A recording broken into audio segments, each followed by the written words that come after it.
Hello viewers, இன்றைக்கி பயத்தம் பருப்பில் பருப்பு கறி வைக்க போகிறேன். அதுக்கு முதல் இந்த கப்பால் ஒரு கப் பயத்தம் பருப்பு இந்த பருப்பை வறுக்கிறேன். முதல் வறுத்து போட்டு நல்லா ப்ரௌனாக வர மட்டும் இதை வறுத்து போட்டு தான் பிறகு நல்லா கழுவி போட்டு நல்ல சுடு தண்ணியில் அவிய விட வேணும். இப்போ ப்ரௌனாக வர மட்டும் இதை வறுக்க போகிறேன். பாருங்க வியூவர்ஸ், இப்போ நல்ல ப்ரௌனாக வந்துருக்கு.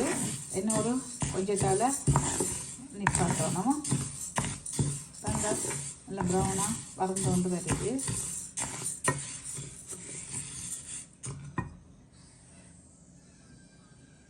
ஓகே வியூவர்ஸ், இப்போ பாருங்க நல்லா வறந்துட்டுது. நல்ல ப்ரௌனாக வந்து நான் இறக்கிட்டேன்.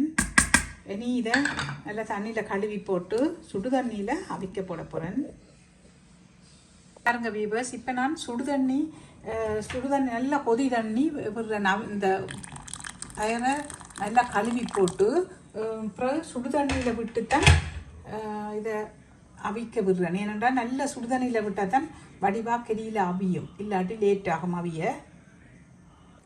பாருங்க வீவர்ஸ், இப்போ நான் வெங்காயம், உள்ளி, கருவேப்பிலை, பச்சை மிளகாய் இந்தளவை இப்போ அவிய போட போகிறேன். பிறகு தாளிச்சும் போடணும் தானே. அப்போ இந்தளவை இப்போ அவியக்குள்ள இவ்வளோத்தையும் போடலாம்.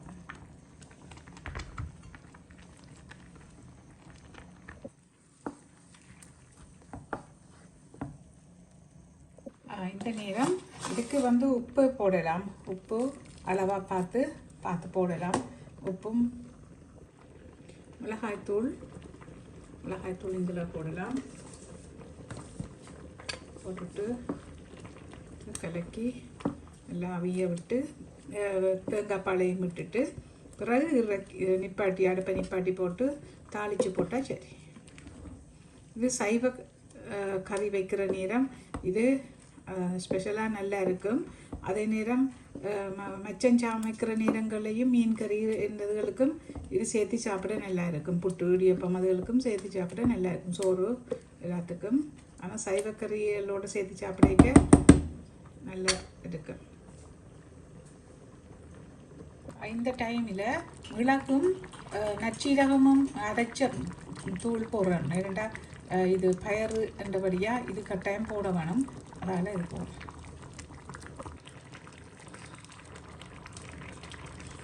கொஞ்சம் மஞ்சளும் போடணும்.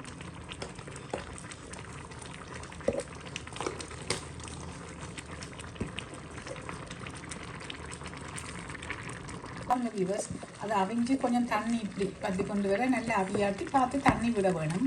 ஆனால் இது கணக்காக இருக்குது தண்ணி. ஆனால் இனி தேங்காய் பால் இருக்குது தானே, அதில் இருக்கிற தண்ணியும் சேர்ந்து கணக்காக வேணும். இப்போ தேங்காய் பாலை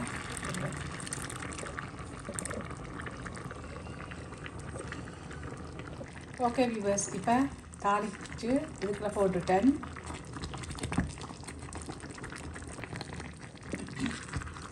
பாருங்க இந்த ஹீட்டிலேயே அப்படியே இதை கொஞ்சம் பற்றி கொண்டும் இது பற்றி கொண்டு போக சரி. ஆக காஞ்ச மாதிரியும் இருக்கக்கூடாது. இந்த தண்ணித்தன்மை இல்லாமல் இருந்தாலும் அது டேஸ்ட் வராது. கொஞ்சம் தண்ணித்தன்மை இருக்கத்தான் அது இந்த ஹீட்டிலேயே வற்றி வேற கணக்காக இருக்குது. இந்த மேங்கோ இந்த யாழ்ப்பாண முறைப்படி செய்த பயத்தம் பருப்பு ரெடி ஆகிட்டு. இது சைவக்கறி சாப்பாட்டுகளுக்கு நல்லது. அதே நேரம் மச்சத்தோடையும் சாப்பிடுவோம். ஓகே வீவர்ஸ், உங்களுக்கு இது பிடிச்சிருந்தால் லைக் பண்ணுங்க, ஷேர் பண்ணுங்க, கமெண்ட் பண்ணுங்க, சப்ஸ்கிரைப் பண்ணுங்க. ஓகே, தேங்க்யூ, பாய்.